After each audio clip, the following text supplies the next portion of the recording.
And it's time for our motivation segment. Only today we're going to be doing something real new. We're going to be mixing it up with our SME segment. This is going to be fun. And today we have the right person for the job. Mr. Gabriel Balogu is in the house here. He's a business strategist, and of course he leads learning and development at a big financial company in Nigeria, Lagos here.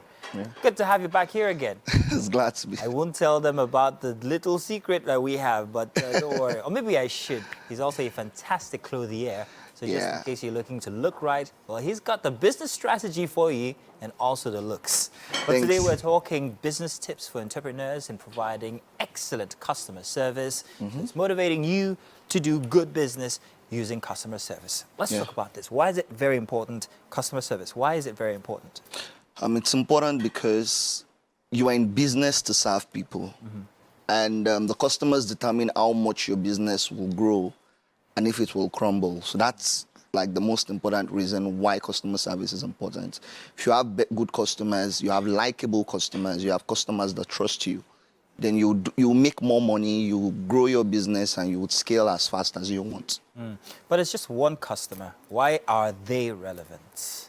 I didn't get the question. Say it again. It's just one customer at a time anyway. Okay. Why are they relevant? Why must I put my all into every single customer? Wouldn't I be exhausted by the time I'm done with every single one of them?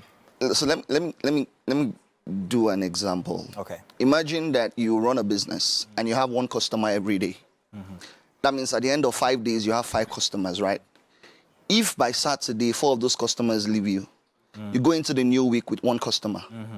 And you have to start all over again. But imagine you have 5 customers Monday to Friday. They all stay till the next week and you have another 5. And you have 10 customers. If you sell your product at 10,000 naira and you make a profit of 5,000 naira, you've made 50K in 2 weeks because you retained the previous 5 and you've added a new 5. So you have to think of every customer as what's the right word? As an advocate. For your and as proof of work that what you're selling is good. Because if what you have as a product loses customers every time, if your business loses customers every time, it means that you're not doing your job properly. And then there's no proof that what you're selling works. Because you have to generate new customers every time.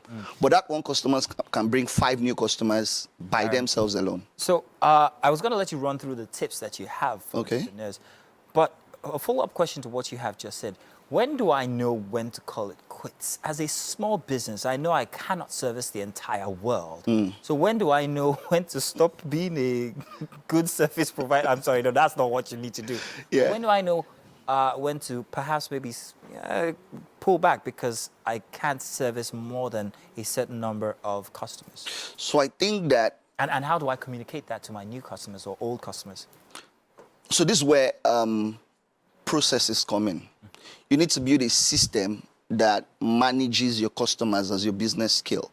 One of the easiest systems to build is to get people that will now interface with the customers aside from you. That's one. 2, you need to also teach those people to serve the customers with at least the same energy you would use. They may not do it at 100, but at a 90, 70, that's still fine. So that you as the business owner can step back and now begin to think of, how can I create more products? How can I enter new markets? And the third one is tech, leveraging tech. There are automated systems today that can manage customers' requests. So for instance, someone buys your product. You don't have to text them anymore to say, thank you for buying. There are automated bots that can help you do that. Someone pays for something, they get an email instantly thanking them for the service. That's step 1 of customer service. You don't need anybody on the system sending that email or confirming that payment has been cleared. There are platforms that can do that for you. So the first one is to build a system of people. The second one is to train them. And the third one is to leverage tech. Okay. So what other tips do you have for these small businesses regarding customer care? All right. So I built something in my head when I was coming. And usually the biggest problem in customer service is dealing with difficult customers. So there is this technique that I use and I teach that has worked wonders. It's called LAST. L-A-S-T, last. If you perfect last, you have lasting customers, what right? What is last? So last starts with L begins, or L means you listen. So listen to the problem, listen to what they are saying and what they are not saying. A stands for acknowledging and apologizing. So you acknowledge the problem and then you apologize. We are sorry you are going through this experience. It is simple because that way you're not pointing the blame at them. You're also not accepting that it's your fault. You're saying this is a bad experience and we're sorry for that. S stands for solving the problem. So the moment you've listened, you've acknowledged, you've apologized, you need to solve it, fix it. Your apology is not useful if there is no correction. And once you're done solving it, then you thank them for their patience, you thank them for being a customer, you thank them for the new customers they're going to bring. And if you do that consistently, every customer that comes to you with a concern will feel heard because you have walked them through a process. And then there's one final thing I like to add, which is keep them in the loop.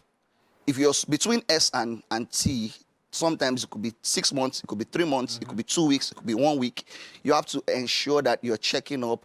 A simple text here and there, we're thinking about you, we've not done this yet, but we're working on it. Oh, I apologize that this is taking longer, but we are working on it and we'll get it fixed. There's nobody you take through that process that would not feel like this person cares about me, this business cares about me. And if you do that consistently, you will just watch your business grow, because then they can go and tell another person that they may mess up, which is fine, they're humans, but they would follow up to ensure that whatever it is that is wrong will be fixed. Wow, that's a very interesting one. Last, I'm going to put that in my list for today because I think it's something everybody needs to. Can you repeat that again? Listen, acknowledge, and apologize. Then solve the problem. And then thank them. Yes. That's a takeaway for today, and I'm hoping that anybody out there who's listening, that's a very easy anagram to actually remember. Last is, you just perfect last, and you have lasting customers. Lasting relationships. Lasting anything. Oh, that's fantastic. So businesses are different in terms of the kind of services that they put out there. Some services are tangible, some others are not. If I have a business where I have no contact, absolutely no contact with my clients, it's very different, the communication that I would have to give to clients that I meet on a face-to-face basis. Yes. So what different approaches could you give for businesses that have these two different MOs? So I think that would cut across both businesses is a good product. A good product. A good product requires less customer service shenanigans, right? If your product is good, you don't need to spend so much on customer service, right? That's one. For businesses that you interact with your customers day to day, you need to be a nice person. If you're genuinely honest and you're a good person, no matter what the problem is, people just understand. We're social beings, right? They just understand that this person is nice. And that's how a lot of people have gotten away with things. They are just so nice.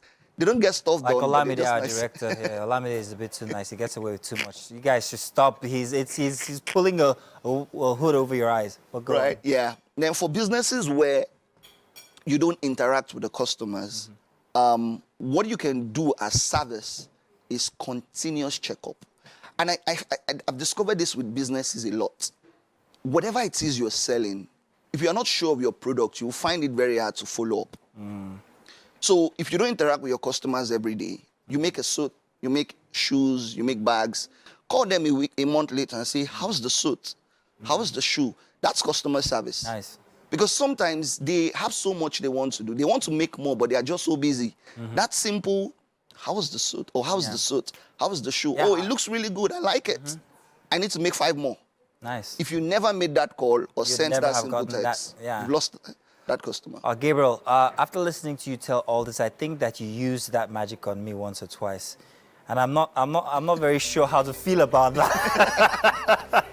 But thank you very much for jumping in once again. It was a pleasure to have you here on the show. I want to go check out what's happening inside the kitchen. Just stick around. Let's take a short break with a fact finder. When we get back, I'll be telling you guys what it's like inside of the Wake Up Nigeria kitchen.